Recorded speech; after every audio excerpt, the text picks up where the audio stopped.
el presidente de la República ha insistido en el tema de la corrupción y ahora cada vez se va dibujando más el esquema altamente corrupto que se gestó en el periodo neoliberal.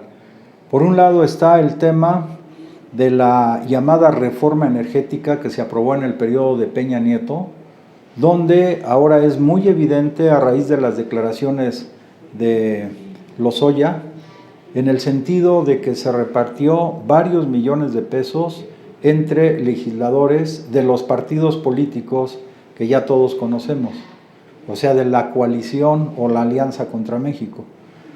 Pero ese es un tema que no solamente se dio en el país, pues, sino Odebrecht pues, ha resultado una empresa corruptora aquí y en varios países de todo el planeta. Entonces hay que estar luchando permanente y sistemáticamente contra ese tipo de corrupción. Otra forma de corrupción, por ejemplo, es la que se da sobre todo en la venta de combustibles. El presidente ha insistido en que se firmaron contratos leoninos con algunas empresas, por ejemplo en la generación de energía eléctrica, pero también en la extracción de petróleo o en los contratos de gas. En todos lados, prácticamente en todos los poros de la economía nacional, este es uno de los lastres o el lastre más importante que está enfrentando el presidente de la República. Aquí tiene otra modalidad, por ejemplo, el presidente ha dicho que no va a cancelar contratos, porque es lo que quisieran los grupos conservadores, para después generalizar y decir que el presidente está estatizando, aunque realmente ni a eso se llega solamente a que ni se van a cancelar contratos, más bien algunos contratos los están regresando empresas, por ejemplo en el caso de las mineras que recibieron muchos contratos, pero como tienen que pagar un impuesto y no utilizan o no explotan las minas, sino nada más recibieron las concesiones para la especulación, pues entonces se están regresando.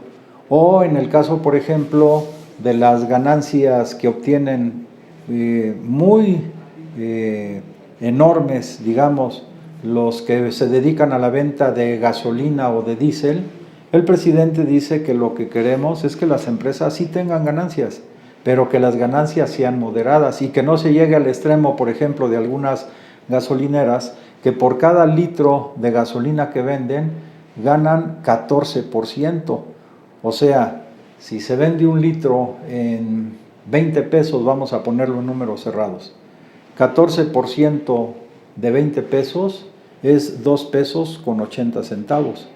Entonces, por cada litro que se vende, se obtiene una ganancia de 2 pesos 80 centavos, quiere decir que por una pipa de 30,000 litros, la ganancia va a ser, por ejemplo, de 84,000 pesos.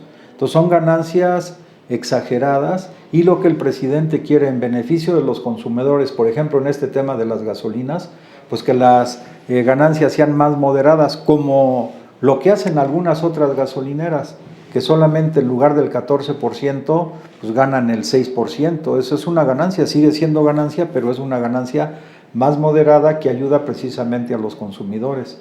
O el otro tema, por ejemplo, en las viviendas. Hoy se habló también de la situación de corrupción tan grande que, entre otras empresas constructoras, generó, por ejemplo, Casas Geo. O sea, son condominios o casas o edificios que se construyen con pésima calidad de los materiales, a sobreprecios extraordinarios, muy inflados, y los que al final vienen pagando esas consecuencias de materiales de baja calidad, pues son esencialmente los trabajadores, los que piden su crédito al Infonavit o al Fobiste.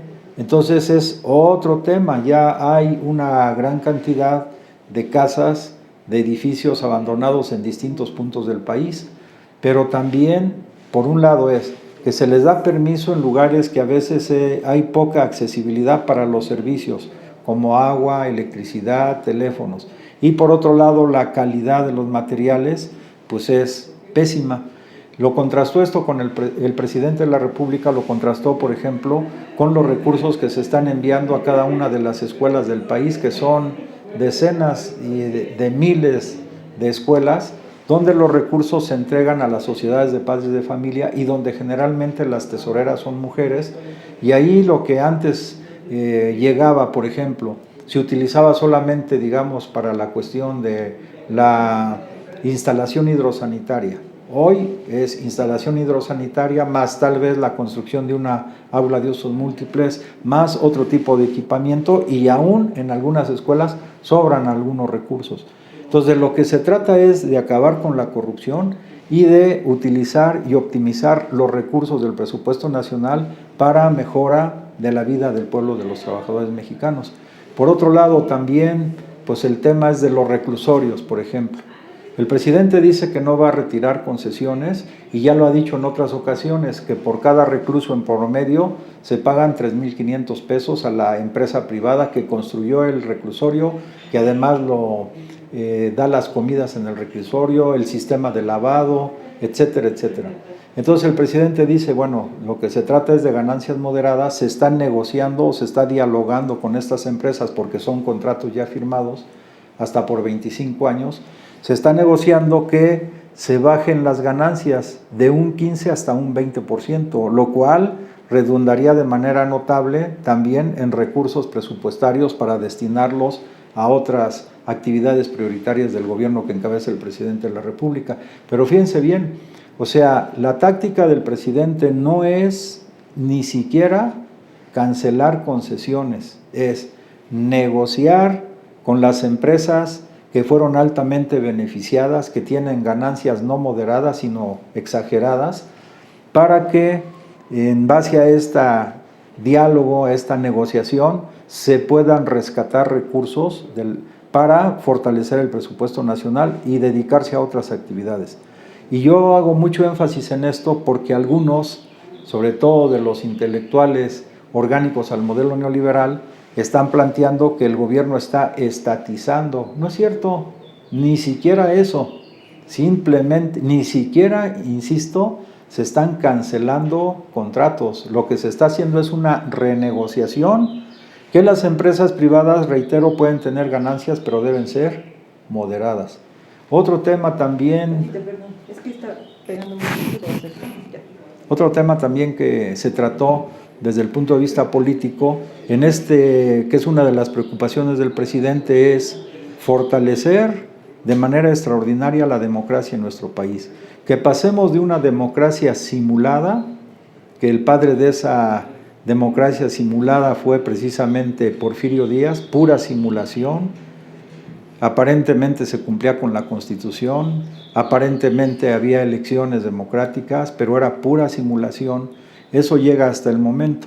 El presidente habló de 3 momentos en los cuales hubo, digamos, un fortalecimiento de la democracia. Uno de ellos fue el periodo de 1967, después de que el pueblo mexicano, encabezados por Benito Juárez, expulsamos a los franceses del país, en lo que se llama la República Restaurada, que fue un periodo más o menos de 10 años. De acuerdo al juicio del presidente, ese fue un momento donde se fortaleció la democracia en nuestro país.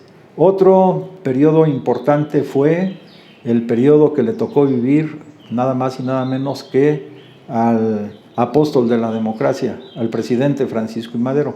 Pero ese periodo no duró ni 1 año y medio, fue un periodo corto. Y el presidente también hizo alusión al tema de las elecciones del 2000, donde ganó Vicente Fox. Habló de transición, una transición democrática, pero realmente esa transición nunca se dio tampoco. Más bien fue una alternancia en el poder, fue una alternancia de colores. Terminó el tricolor y llegó el blanquiazul, porque el programa político, el programa económico del Partido Acción Nacional con Vicente Fox siguió siendo una continuidad del programa económico y político del PRI, que inició el periodo neoliberal desde el periodo de Miguel de la Madrid Hurtado. Fue Miguel de la Madrid Hurtado, luego vino Carlos Salinas de Gortari, que también hubo simulación democrática porque fue un gran fraude, y después vino Ernesto Zedillo, y después vino la transición, que más bien es una alternancia, porque repito, ya Diego Fernández de Ceballos había anunciado desde el gobierno de Zedillo que Zedillo gobernaba con el programa del Partido Acción Nacional, lo cual era cierto. Entonces, cuando viene Vicente Fox, no hay la transición democrática real, es una simulación también. Lo que sí hubo fue una alternancia, se alternaron, repito, el blanquiazul llega para sustituir al tricolor, pero el programa económico, político, social es el mismo. Y los principios con los que gobernaron ambos fueron los principios neoliberales que favorecieron a la oligarquía nacional, tanto en el periodo del PRI como en el PAN, y a las grandes empresas transnacionales, que fueron los que obtuvieron enormes privilegios, tanto con el PRI como con el PAN. Este periodo es importante analizar porque efectivamente también hubo una simulación de transición democrática. Lo que hubo en la realidad, repetimos, es una alternancia en el poder. Quítate tú para ponerme yo con el mismo programa.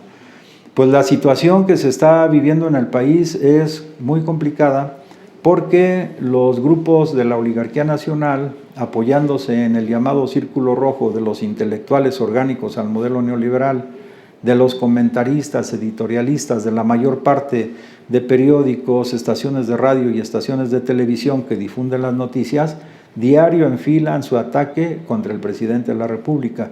Entonces la situación, esta lucha es una lucha muy desigual, pero de ahí la importancia de las conferencias matutinas que diariamente da el presidente de la República.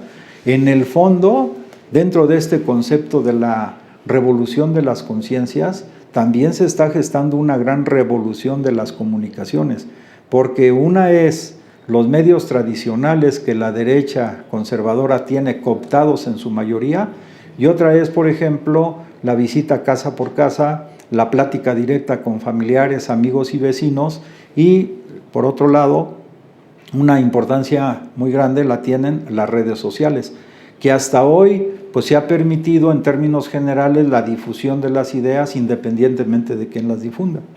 Pero nosotros hacemos un llamado reiterativo, como lo hacemos todas las ocasiones que tenemos oportunidad de dialogar con ustedes. Es importante incrementar, desarrollar y multiplicar los esfuerzos para explicarle a todos los connacionales de dentro y de fuera del país la extraordinaria obra que se está realizando en el gobierno que encabeza el presidente de la República a favor de nuestro pueblo. Ir pasando de la democracia simulada que se vivió en el periodo neoliberal a la democracia representativa y ahora cada vez más a la democracia participativa, hasta llegar a una verdadera y fuerte democracia popular. Esa es la lucha, pues ahí estamos.